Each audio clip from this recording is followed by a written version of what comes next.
ദൈവം അതിന്റെ പ്രമാണങ്ങളൊക്കെ പഠിപ്പിച്ചിട്ടും ആരാണ് വലിയവൻ എന്നുള്ള ചിന്തയിൽ ഭിന്നതയുടെ സ്വരം രൂപപ്പെട്ടത് കണ്ടപ്പോൾ ആ ഗുരു വേദനിച്ചു. ഗുരു താഴേക്കിറങ്ങി ശിഷ്യന്മാരുടെ കാലുകൾ പിടിച്ചു, കാലുകൾ കഴുകി ദൈവരാജ്യത്തിന്റെ പ്രമാണം മറ്റൊന്നാണ് എന്ന് തെളിയിച്ചു. അതിനുശേഷമാണ് ആരാധനയിലേക്ക് കടക്കുന്നത്. ഇവിടെ ആരാധന പോലെ, വിശുദ്ധ കുർബാന പോലെ പവിത്രമായ പാവനമായിരിക്കുന്ന ഒരു കർമ്മത്തിലേക്ക് സഭ പ്രവേശിക്കുവാനായിട്ട് ഒരുങ്ങുമ്പോൾ, പ്രത്യേകിച്ച് അസോസിയേഷന്റെ ഒരുക്കങ്ങളിലേക്കൊക്കെ കടന്ന അവസരത്തിലേക്ക് ഈ തിരഞ്ഞെടുപ്പിന്റെ ഘട്ടങ്ങൾ മുന്നോട്ട് വന്ന സന്ദർഭത്തിൽ അപ്പോസ്തലന്മാരുടെ ഇടയിലുണ്ടായതുപോലെയുള്ളതായ ചിന്തകളില് ആരാണ് വലിയവനെന്ന് തെളിയിക്കാന്, അല്ലെങ്കിൽ ചിലരെയൊക്കെ വലിയവരല്ലെന്ന് തെളിയിക്കാനൊക്കെയുള്ള ശ്രമത്തിൽ ഗുരു വേദനിച്ചിട്ടുണ്ട്. ഗുരു ഇന്ന് ഇവിടേക്ക് ഇറങ്ങി നമ്മുടെ കാലുകൾ പിടിച്ച് താൻ പഠിപ്പിച്ച വിനയത്തിന്റെ, സൗമ്യതയുടെ, കരുണയുടെ മാർഗത്തിൽ സാഹോദര്യത്തോടെ, ഐക്യത്തോടെ ഈ വലിയ ആരാധനയിലേക്ക് പ്രവേശിക്കുവാനായിട്ട് നമ്മെ ആഹ്വാനം ചെയ്യുകയല്ലേ. ഇങ്ങനെയൊരു ശബ്ദം കേട്ട് സൗമ്യതയോടെ ദൈവം തെരഞ്ഞെടുത്തതിനെ തെരഞ്ഞെടുക്കുവാൻ തക്കവണ്ണം ശക്തരായ ആദിമസഭയെക്കുറിച്ച് പറയുന്ന ഒരു വേദഭാഗം വായിക്കുകയാണ്. അപ്പോസ്തല പ്രവർത്തികൾ 13-ാം അധ്യായം 1-2 വാക്യങ്ങൾ. അന്ത്യോക്യയിലെ സഭയിൽ ബർണബാസ്, നീഗർ എന്നു പേരുള്ള ശീമോൻ, കുറേനേക്കാരനായ ലൂക്കിയോസ്, ഇടപ്രഭുവായ ഹെരോദോവോടുകൂടി വളർന്ന മനായേൽ, ശൗൽ എന്നീ പ്രവാചകന്മാരും ഉപദേഷ്ടാക്കന്മാരും ഉണ്ടായിരുന്നു. അവർ കർത്താവിനെ ആരാധിച്ചും ഉപവസിച്ചും കൊണ്ടിരിക്കുമ്പോൾ, ഞാൻ ബർണബാസിനെയും ശൗലിനെയും വിളിച്ചിരിക്കുന്ന വേലയ്ക്കായിട്ട് അവരെ എനിക്ക് വേർതിരിപ്പീനെന്ന് പരിശുദ്ധാത്മാവ് പറഞ്ഞു. അങ്ങനെ അവർ ഉപവസിച്ചു, പ്രാർത്ഥിച്ചു. അന്ന് സഭയുടെ തുടക്കത്തിൽ വലിയ പ്രാവീണ്യമോ പ്രശസ്തിയോ നേടിയിട്ടില്ലാത്ത ശൗൽ പിന്നീട് പൗലോസായ ആൾ ഏറ്റവും അവസാനവുമാണ്. ഇതിൽ ഹെരോദോസ് അന്തിപ്പാസിനോട് കൂടെ നടന്ന മനായേൽ എന്ന് പറഞ്ഞതായ ഒരു വ്യക്തിയെക്കുറിച്ച് പറയുന്നു. പക്ഷെ അവരൊന്നും തെരഞ്ഞെടുക്കപ്പെടാതെ ബർണബാസിനെയും ശൗലിനെയും എന്റെ ശുശ്രൂഷയ്ക്ക് വേണ്ടി വേർതിരിക്കുവിനെന്ന് പരിശുദ്ധാത്മാവ് സഭയോട് പറയുന്നു. ഉപവാസത്തിലും പ്രാർത്ഥനയിലും ആരാധനയിലും ഇരുന്നതായ ഒരു സഭയോട് ദൈവത്തിന്റെ ആത്മാവ് വ്യക്തമായി സംസാരിക്കുന്നു. ഈ സംഭവത്തിൽ നിന്ന് ആദിമസഭ നമ്മെ ഓർമ്മിപ്പിക്കുന്നത് ദൈവം തെരഞ്ഞെടുത്തവരെ തെരഞ്ഞെടുക്കുവാനായിട്ടുള്ള കൃപ ആവശ്യമാണ് എന്നുള്ളതാണ്. തിരുവചനം പരിശോധിക്കുമ്പോൾ തെരഞ്ഞെടുപ്പുകളൊക്കെ നോക്കുമ്പോൾ അറിയാം ദൈവം തെരഞ്ഞെടുക്കുന്നു. ക്രമേണ മനുഷ്യൻ അല്ലെങ്കിൽ സമൂഹം, സഭ അതിനെ സ്വീകരിക്കുകയാണ് ചെയ്യുന്നത്. ഇവിടെയും ദൈവം തെരഞ്ഞെടുത്തതിനെ കാണുവാൻ, കേൾക്കുവാൻ മനസ്സൊരുക്കം, ദൈവത്തിന്റെ വലിയ കൃപ ഇന്ന് നമുക്ക് ആവശ്യമാണ്. ശമൂവേൽ ദീർഘദർശിയെ ദൈവം തമ്പുരാൻ അടുത്ത രാജാവായി ഒരാളെ തെരഞ്ഞെടുക്കുവാൻ ശൗലിന് ശേഷം അയക്കുമ്പോൾ അദ്ദേഹം ആദ്യം ഏലിയാബിനെ തെരഞ്ഞെടുക്കുന്നു. പിന്നാലെ ശമൂവേലിനെ ദൈവം തമ്പുരാൻ തിരുത്തി താൻ തെരഞ്ഞെടുത്തിരിക്കുന്നത് ദാവീദിനെയാണെന്ന് വ്യക്തമായി ദർശനം നൽകി. അതിശ്രേഷ്ഠനായ ശമൂവേൽ ദീർഘദർശിക്ക് തെറ്റിപ്പോയെങ്കിൽ നമുക്കും കുറവുകൾ വരാൻ സാധ്യതയുണ്ട്.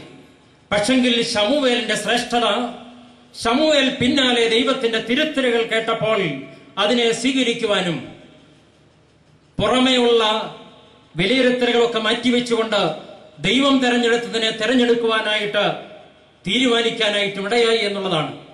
ശമൂവേലിനെ പോലെ ദൈവം തെരഞ്ഞെടുത്തതിനെ മലങ്കര സഭയെന്ന് തെരഞ്ഞെടുക്കുവാൻ ദൈവത്തിന്റെ ആത്മാവിന്റെ ആരാണ് തെരഞ്ഞെടുക്കപ്പെട്ടിരിക്കുന്നതെന്നുള്ള ശബ്ദം കേൾക്കുവാൻ തക്കവണ്ണം നമുക്കൊരുങ്ങേണ്ടതുണ്ട്. നിർമ്മലമായ ഹൃദയത്തോടെ, ഉപവാസത്തോടെ, പ്രാർത്ഥനയോടെ ദൈവസന്നിധിയിൽ വരുമ്പോൾ സൗമ്യതയുടെ ആത്മാവിനെ കണ്ട് ദൈവം നമുക്ക് മാർഗനിർദ്ദേശം നൽകും. മാധ്യമങ്ങളില്ലാതെ സംവേദനം പല രീതിയിലും നടക്കാറുണ്ട്.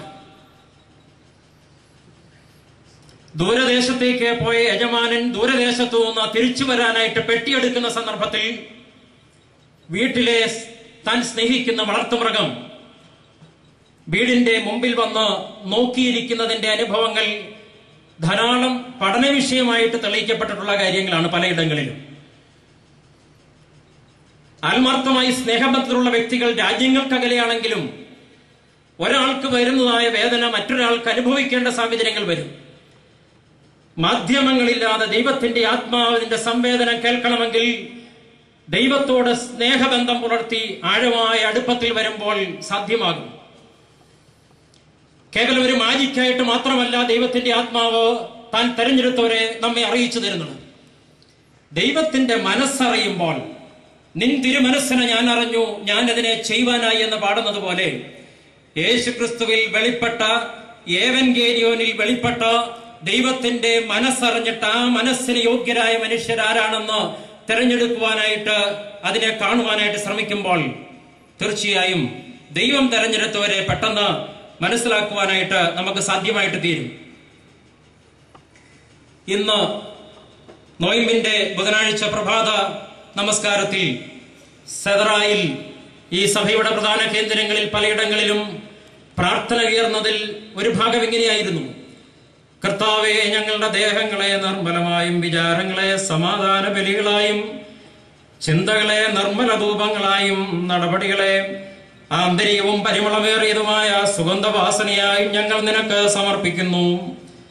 കർത്താവേ, ഈ പരിശുദ്ധ ദിവസങ്ങളിൽ നോമ്പാലും പ്രാർത്ഥനകളാലും നിർമ്മല സ്തോത്രങ്ങളാലും സൽപ്രവർത്തികളാലും പാപകരമായ സകല മലിനതകളിൽ നിന്നും ഞങ്ങളെ വെടിപ്പാക്കുകയും സഹായ സമ്പൂർണമായ നിന്റെ ശ്രീഭണ്ഡാരത്തിൽ നിന്ന് ദയയും കരുണയും പുണ്യവും ഞങ്ങൾ പ്രാപിക്കുകയും ചെയ്യുമാറാകണമേ. ഞങ്ങൾ വഴക്കിനോ കലഹത്തിനോ കവർച്ചയ്ക്കോ ഒളിവായി പരസ്പരം ഉപദ്രവിക്കുന്നതിനോ ഇടയാകരുതേ. മേലാൽ സകല വഞ്ചനയും പാപജീവിതവും ഞങ്ങൾ നിന്ന് നീക്കി നോമ്പനുഷ്ഠിച്ച് നിന്നോടും അന്യോന്യവുമുള്ള സ്നേഹത്തിലും ഞങ്ങൾ അലങ്കൃതമായി നിനക്ക് ശ്രേഷ്ഠതരവും കളങ്കമില്ലാത്തതുമായ മേലിനടുത്ത തൊഴുത്തിന് യുക്തമായ ആട്ടിൻപറ്റമായി തീരുവാൻ യോഗ്യരാക്കണമേ. പലവിധത്തിലുള്ള അനോണിമസ് ലെറ്റേഴ്സ് ഒക്കെ കൂടുതൽ വ്യാപിച്ച സന്ദർഭത്തിൽ ഈ പ്രാർത്ഥന കൂടുതൽ പ്രസക്തമായിട്ട് തോന്നി. ഒളിവായി പരസ്പരം ഉപദ്രവിക്കുവാനോ ഇടയാകരുതേ. കളങ്കമില്ലാത്ത ആട്ടിൻപറ്റമായി ഞങ്ങളെ ആക്കി തീർക്കണമേ. കളങ്കമില്ലാത്ത നിർമ്മലമായ നേതൃത്വത്തെ കണ്ടെത്താൻ തക്കവണ്ണം, ദൈവം തെരഞ്ഞെടുത്തവരെ തെരഞ്ഞെടുക്കുവാൻ തക്കവണ്ണം ദൈവമേ, ഞങ്ങളെ നിർമ്മലമായ കളങ്കമില്ലാത്ത ആട്ടിൻപറ്റമായി തീർക്കണമേ എന്നുള്ളത് ഹൃദയം നുറങ്ങി ഓർത്ത് പ്രാർത്ഥിക്കുമ്പോൾ ദൈവം നമ്പുരാൻ ഇവിടെ ഇടപെടുക തന്നെ ചെയ്യും. അതോടൊപ്പം ഈ ആദിമസഭ നമ്മെ ഓർമ്മിപ്പിക്കുന്നത് ദൈവത്തിന്റെ മഹത്തായ തെരഞ്ഞെടുപ്പ് പ്രക്രിയയിൽ പങ്കാളികളാകുവാൻ നമ്മെ വിളിക്കുന്ന ദൈവത്തിന്റെ മഹാമനസ്കതയെക്കുറിച്ചാണ്. ദൈവം തെരഞ്ഞെടുത്ത് വെറുതെ അറിയിക്കുക മാത്രമല്ല, അതിൽ പങ്കുകാരാകാൻ തക്കവണ്ണം സഭയെ ദൈവം ഉപയോഗിക്കുകയാണ്. അതുകൊണ്ടാണ് എനിക്ക് വേണ്ടി ബർണബാസിനെയും ശൗലിനെയും വേർതിരിപ്പീനെന്ന് പരിശുദ്ധാത്മാവ് സഭയോട് പറഞ്ഞ് സഭയെ കൊണ്ട് ആ ക്രമീകരണം ചെയ്യുന്നത്. ഇവിടെ മലങ്കര സഭ പ്രാതിനിധ്യം കൊണ്ട് സമ്മേളിച്ചിരിക്കുന്ന സന്ദർഭത്തിൽ ഈ സഭയെ ദൈവം നമ്പുരാൻ